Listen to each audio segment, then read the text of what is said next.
First ever factory outlet Mukunda jewelleries Kukatpally Khammam Kothapet Somajiguda Hanamkonda and Suchitra. నమస్తే రమగారు. నమస్తే జయ. రమగారు, బ్యాడ్ బ్రీత్, నోటి నుంచి దుర్వాసన చాలా కంఫర్ట్ అనేది అనిపించదండి, అన్కంఫర్టబుల్గా ఉంటుంది. పక్కన వాళ్ళ దగ్గర నుంచి అట్లా వస్తూ ఉంటే చెప్పలేము, మాట్లాడలేకపోతాం, దగ్గరికి వెళ్ళలేకపోతాం కదండి. చిన్న పిల్లలైనా ఇబ్బంది, మనకి కూడా తెలుస్తూ ఉంటుంది కొన్ని సార్లు. అయితే నేను వాటర్ తక్కువ తీసుకుంటే బ్రీత్ అలా బ్యాడ్ గా వస్తుందని కూడా విన్నానండి. అసలు ఎందుకు డ్రై అయిపోతాయి, గొంతు డ్రై అయితే బ్యాడ్ బ్రీత్ వస్తుంది. ఓకే, ఒకటి పళ్ళల్లో సమస్య, దానివల్ల పయోరియా అంటారు. పయోరియా అంటే ఈ పళ్ళకి ఒక రకంగా ఫంగస్ లాంటిది, అంటే పాచి లాంటిది ఫామ్ అయ్యి అది అలా ఉండిపోతుంది, టార్చర్ ఫామ్ అవుతుంది, అది ఉండిపోతుంది. ఆహార పదార్థాలు ఇరుక్కుంటాయి, పన్ను ఏదైనా పాడవుతుంది, పళ్ళల్లో ఇన్ఫెక్షన్స్, బాగా బ్రష్ చేయకపోవటము, నోరు డ్రై అయిపోవటము, లేకపోతే గొంతులో ఫ్లమ్ ఉండటం, జలుబు మన గొంతులో నుంచి మనకే బ్యాడ్ స్మెల్ వస్తుంటుంది ఒక్కొక్కసారి. జలుబు తాలూకు ఇన్ఫెక్షన్ లక్షణాలు, అవును, ఇలాంటివి ఏవో ఉంటాయి జయ సమస్యలు. సాధారణంగా ఏమనుకుంటా అంటే పళ్ళు బాగా బ్రష్ చేసుకోలేదని జనరల్గా పిల్లలకి 2 సార్లు బ్రష్ చేయించటము, తర్వాత నాలుగు గీయించటము, టంగ్ క్లీన్ చేసుకోరు. అవును, పిల్లలు కొంతమంది నాలుగు తెగిపోతుంది, నాలుగు తెగుతుంది బాగా, అందుకని చేసుకోరు. అది కొంచెం కాస్త మంచివి సెలెక్ట్ చేసి పిల్లలు నాలుగు గీయటము, పొద్దున్నే కొంచెం కాస్త గొంతు బాగా క్లీన్ చేసుకోవటము, అట్లా అలవాటు చేయాలి. మనం కూడా అలవాటు చేసుకోవాలి. ఏదైనా తినంగానే నా మాంసాహారం తిన్నాక తప్పకుండా బ్రష్ చేసుకోవటం. తమలపాకులు వేసుకుంటారు చాలామంది కదా, తమలపాకులు వేసుకున్నాక కూడా తమలపాకులు వేస్తే చాలా మంచిది ఆరోగ్యానికి, అది పళ్ళకి మంచిదే. కానీ ఒక రకంగా గార పట్టినట్టుగా అవుతుంది. అందుకని తమలపాకులు పొద్దున్న మధ్యాహ్నం కిళ్ళి వేసుకుంటే ఈవినింగ్ మొహం కడుక్కునేటప్పుడు పళ్ళు బ్రష్ చేసుకోవటం. అయితే ప్రతిసారి పేస్ట్ వాడాలా అనేది ఒక ప్రశ్న వస్తుంది. ఎవ్రీ టైం పేస్ట్ అయితే అక్కర్లేదు, ఒట్టి బ్రష్ చేయటం, కొంచెం ఉప్పు నీళ్ళు లాంటివి పుక్కిలించి ఉమ్మేయటం, నీళ్లు బాగా పుక్కిలించటం, ఏదైనా తిన్నాక నోరు పుక్కిలించుకోవటం. అది చెయ్యం కదా, తుడుచుకుంటారు అంతే. వాటర్ లోపల నోట్లో కదలనివ్వరు, బాగా కదిలితే ఏమవుతుంది పళ్ళల్లో ఏదైనా ఫుడ్ పార్టికల్స్ ఇరుకుంటే అవి వచ్చేస్తాయి బయటికి. వాటిని తీయటానికి ఏంటి, అవి వాడతారు కదా, స్టిక్స్, టూత్ పిక్స్ వాడతారు, డెంటల్ ఫ్లాస్ దొరుకుతాయి, వాటితో వాడుకుంటారు. వాటికంటే నీళ్లు చాలా మంచిది అంతే, అవి కూడా ఓకే.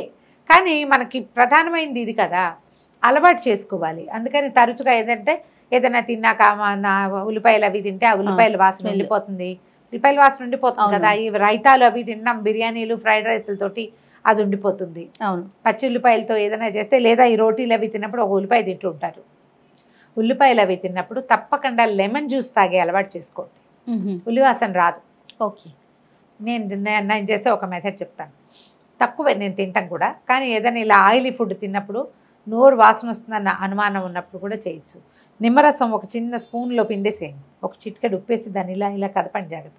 ఆ లెమన్ తీసుకోండి, పొట్టలోకి వెళ్ళిన ఆయిల్ కట్ అవుతుంది, తాగేయమంటారా? ఓకే, బాగుంటుంది. నీళ్ళల్లో వేసుకుంటే మీ ఇష్టం, నేను డైరెక్ట్గానే చేస్తా. కాకపోతే ఎవరో చెప్పారు పళ్ళ ఎనామిల్ పోతుందని, ఆ పులుపుకి పళ్ళ ఎనామిల్ పోతుంది. నాకు చాలా ఇష్టం direct lemon juice. Heavy food తర్వాత లెమన్ జ్యూస్ తీసుకోవాలనుకుంటాను నేను.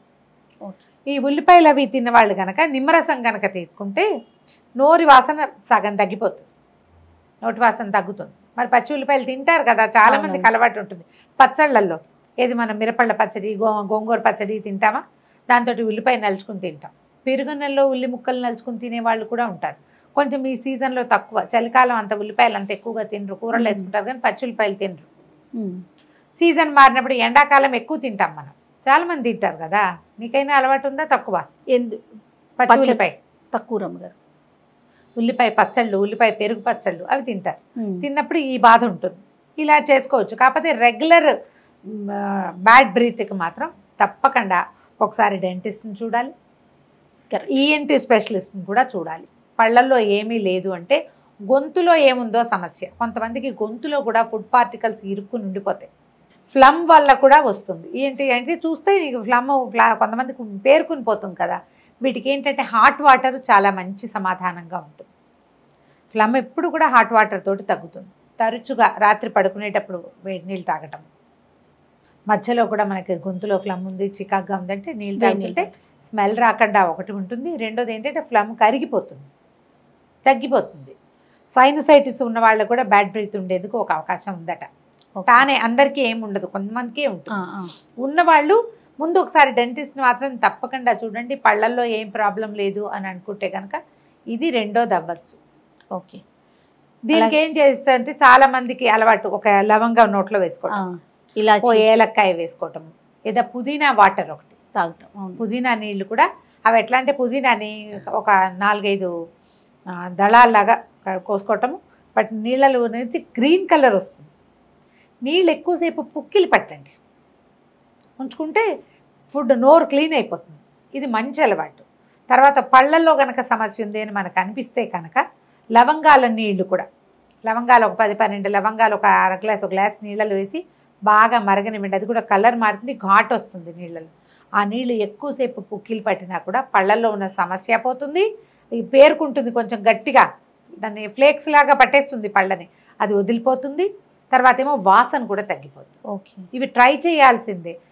ప్రధానమైనది ఏంటంటే 2 పూట్ల బ్రష్ చేసుకోండి. ఈ బ్రషింగ్లో కూడా చాలా మంచి మంచి వచ్చినాయి ఇప్పుడు ఆరోగ్యపరమైన. మనకి కచ్చికతో చేసినటువంటి పౌడర్స్ అవి దొరుకుతున్నాయి. కరక్కాయ పొడితో పళ్ళు తోముకోండి, ఉప్పుతో పళ్ళు తోముకోండి. ఆయుర్వేద వైద్యులు చాలామంది చెప్తున్నారు. పేస్ట్ల మీదే డిపెండ్ అవ్వక్కర్లా మనం. ఒకసారికి ఇట్లా మీరు అన్నట్టుగా ఆల్టర్నేటివ్ ఏదైనా ఆలోచిస్తే, ఆల్టర్నేటివ్ త్రిఫలాతో పళ్ళు తోముకోవటం, పసుపుతో ఉప్పు కలిపి పళ్ళు తోముకోవటం, అలాంటివి ఉన్నాయి రకరకాల మెథడ్స్. నేను అన్ని మెథడ్స్ ఏం చెప్పటం లేదు, బ్రౌజ్ చేయండి, మనకు తెలిసే ఉంటుంది. ఆల్టర్నేటివ్ మెథడ్స్ కూడా వాడుకోవచ్చు. ఓకే, పళ్ళు క్లీన్గా ఉండటానికి ఓ పూట అది ఓ పూట ఇది కూడా వాడుకోవచ్చు. పడుకునేటప్పుడు బ్రష్ చేసుకుని పడుకోండి. ఈ 2 సార్లు బ్రష్ చేయాల్సి వచ్చినా దీనికి పేస్ట్ వాడక్కర్లా మీరు. అవును, ఒట్టిగా బ్రష్ చేసుకుని బాగా నోరు పొక్కిలించుకుని కొంచెం మంచినీళ్ళు తాగి పడుకుంటే బాగుంటుంది. పళ్ళు శుభ్రంగా ఉంటాయి, పొద్దుట లేచేసరికి చికాకు ఉండదు. ఏదైనా మాంసాహారం తిన్నప్పుడు విధిగా బ్రష్ చేయటం అలవాటు చేసుకోండి. బ్రష్ చెయ్యము, పుక్కిలించండి బాగా కనీసం. అవును, హాట్ వాటర్ని అలవాటు చేసుకోవాలి. ఇప్పుడు అలవాటుతోగా ఇది పోతుంది. మనం ఎన్ని అలవాట్లు ఉన్నా మనకి ప్రాబ్లం వస్తుంది, నోట్లో వాసన వస్తుంది, పక్కన కంపానియన్స్ కంప్లైంట్ చేస్తారు నోరు వాసన వస్తుంది అంటే తప్పకుండా డాక్టర్ని చూడాలి. మంచినీళ్ళు మాత్రం కొంచెం కొంచెం తాగుతూ ఉండండి. ఎస్, నోరు డ్రై అయిపోతూ ఉంటుంది. నోరు డ్రై అయినప్పుడు కూడా మనకు అలా వాసన వస్తుంది. కొంచెం మంచినీళ్ళు తాగటం, కాసిన నీళ్ళు తాగి ఎవరితో మాట్లాడేటప్పుడు ఓ డ్రాప్ వాటర్ తాగి మాట్లాడితే గొంతు డ్రై అయిన నోరు గొంతంతా ఒకసారి క్లియర్ సెటిల్ అవుతుంది. ఆ తర్వాత ఇంకా వాసన రాదు. మనకి మనమే ఫీల్ అయ్యామనుకో అది పెద్ద ఇబ్బంది. అవును, పక్క వాళ్ళు ఫీల్ అవుతున్నారనుకో అది పరువు తక్కువగా ఉంటుంది. 2 ఇబ్బందులే కదా. మనకు మనమే నోట్లో వాసన వస్తుందంటే అది గొంతులో నుంచి వస్తున్నట్టు. థ్రోట్ ఇన్ఫెక్షన్ ఖచ్చితంగా కావన్నట్టు దానికి కారణం. డాక్టర్ని సంప్రదించినప్పుడు మామూలుగా ఏదో డాక్టర్ని ఆన్కాలైనా చూస్తూనే ఉంటారు ఇప్పుడు కదా. అప్పుడు డాక్టర్కి చెప్పండి బ్యాడ్ బ్రీత్ ఉంది నాకు అని. దానికి ఏదైనా ఒకటి చెప్తారు సొల్యూషన్. ఆ సొల్యూషన్ని ఫాలో అయిపోండి. రైట్. థ్యాంక్ యూ రమ్ గారు. నమస్తే. నమస్తే.